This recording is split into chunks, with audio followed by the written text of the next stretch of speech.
السلام علیکم دوستوں، میں ہوں علی جاوید نقوی۔ افغان طالبان ماضی میں افیون اور ہیروئن کی تجارت سے فائدہ حاصل کرتے رہے۔ افغان طالبان حکومت کی قسمت دیکھیں، وہ برسر اقتدار آئے تو افغانستان میں ٹریلین ڈالرز یعنی کئی ارب ڈالرز کی قیمتی جو قدرتی معدنیات ہیں وہ نکل آئے، جن میں لیتھیم کو سب سے قیمتی دھات قرار دیا جا رہا ہے۔ اور آپ جانتے ہیں کہ لیتھیم گاڑیوں اور موبائل فون، لیپ ٹاپ، ان کی بیٹریوں میں استعمال کی جاتی ہے، بہت قیمتی دھات ہے۔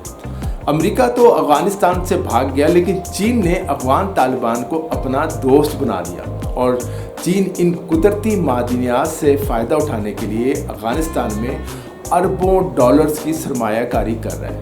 ان معدنیات سے چین اپنی معیشت کو غیر معمولی ترقی دے سکتا ہے۔ آج جو امریکہ اور پوری مغربی دنیا افغانستان سے مذاکرات کے لیے تیار ہے، اور اس کی بنیادی وجہ افغانستان کی جو معدنی ذخائر ہیں وہ ہیں۔ سن 2010 میں امریکی فوجی ماہرین اور ماہرین ارضیات کی ایک رپورٹ میں اس سے جو ہے اندازہ لگایا جا سکتا ہے کہ افغانستان جو بظاہر دنیا کا غریب ترین ملک ہے، اس ملک میں تقریباً 1 ٹریلین امریکی ڈالرز مالیت کے جو ہے معدنی وسائل موجود ہیں، جس میں لوہا ہے، تانبا ہے، لیتھیم ہے اور بہت سی دوسری جو قیمتی نایاب معدنی جو ذخائر ہیں وہ شامل ہیں۔ اب گزرتے وقت کے ساتھ ساتھ ان معدنی وسائل کی قیمت میں بھی اضافہ ہوتا جا رہا ہے۔ 2017 میں افغان حکومت کی جو ایک رپورٹ ہے، اس سے اندازہ لگایا گیا تھا کہ ملک کے جو افغانستان کی جو معدنی دولت کی جو مالیت ہے تقریباً 3 ٹریلین ڈالرز تک پہنچ چکی ہے، جس میں فوسل فیول یعنی قدرتی ایندھن بھی شامل ہے۔ امریکی فوجی ہیڈ کوارٹر پینٹاگون نے اپنی ایک رپورٹ میں افغانستان کو لیتھیم کا سعودی عرب قرار دیا اور پیشگوئی کی ہے کہ افغانستان میں لیتھیم کے ذخائر بولیویا کے برابر ہو سکتے ہیں۔ الیکٹرک کاروں کا جو مانگ ہے، ہم جانتے ہیں کہ وہ بڑھ رہی ہے، اس کے ساتھ ساتھ لیتھیم کی مانگ میں بھی سالانہ 20% تک اضافہ ہو رہا ہے۔ دوسری جانب جو تانبے کی مانگ ہے، اس میں سالانہ 43% اضافہ دیکھا جا رہا ہے۔ مستقبل میں افغانستان کی جو معدنی دولت ہے، 1/4 سے جو زیادہ ہے وہ تانبے کی جو کانکنی ہے، اس کو جس کی سرگرمیاں اگر اسے ہم بڑھائیں تو اس سے حاصل کیا جا سکتا ہے۔ افغان طالبان کی جانب سے جب انہوں نے کابل پر قبضہ کر لیا تو مغربی ممالک، ہم جانتے ہیں امریکہ بھی وہاں بھاگا، مغربی ممالک نے بھی کہا کہ ان کے ساتھ کام نہیں کریں گے۔ لیکن اب جو ہے امریکہ اور مغربی دنیا پریشان ہے کہ جو پاکستان، چین اور روس جو ہے وہ افغان طالبان کے ساتھ مل کر کام کر رہے ہیں، اور چین جو ہے خاص کر افغانستان میں سب سے بڑا جو غیر ملکی سرمایہ کار ہے وہ بن چکا ہے۔ بیجنگ حکومت کو اپنے ملک میں معدنیات کی ضرورت پورا کرنے کے لیے وسائل درکار ہیں، اس لیے لگتا ہے کہ وہ افغانستان میں جو کانکنی کا جو مؤثر جو نظام ہے تعمیر کرنے کے لیے افغان حکومت کی مدد کر رہے ہیں، اور اس میں بڑا اس کا امپورٹنٹ رول ہے۔ یورپی سیکیورٹی امور کے جو ماہر ہیں وہ تسلیم کرتے ہیں کہ چین پہلے ہی افغانستان میں ان معدنیات کی کانکنی کے لیے بہترین پوزیشن میں ہے اور مزید طاقت حاصل کر رہا ہے۔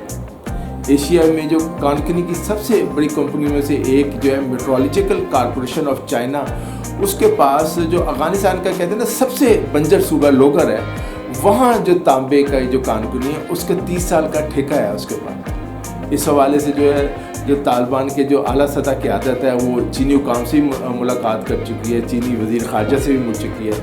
طالبان کے جو سیاسی امور کے سربراہ ہیں ملا عبدالغنی برادر کے مطابق جو ہے چین مستقبل میں افغانستان کی تعمیر نو اور اقتصادی طریقے میں مزید اہم کردار ادا کر سکتا ہے۔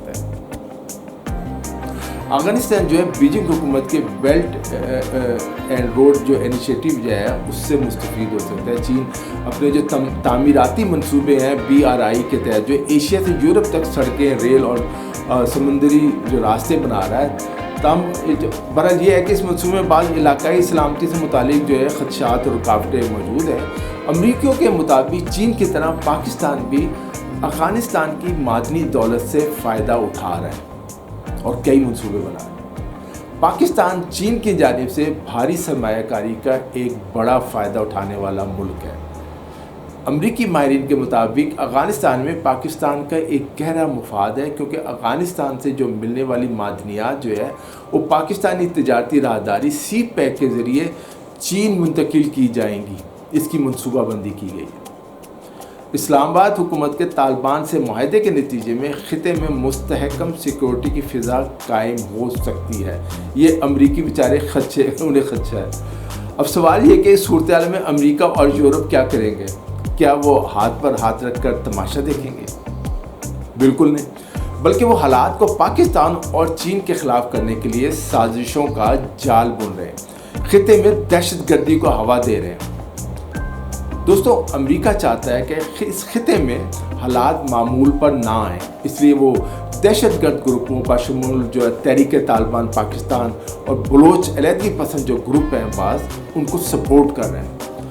دوسری طرف امریکہ اور یورپ کوشش کر رہے ہیں کہ افغان طالبان حکومت سے رابطے کر کے جو خطے میں چین کے اثر و رسوخ کو کم کریں۔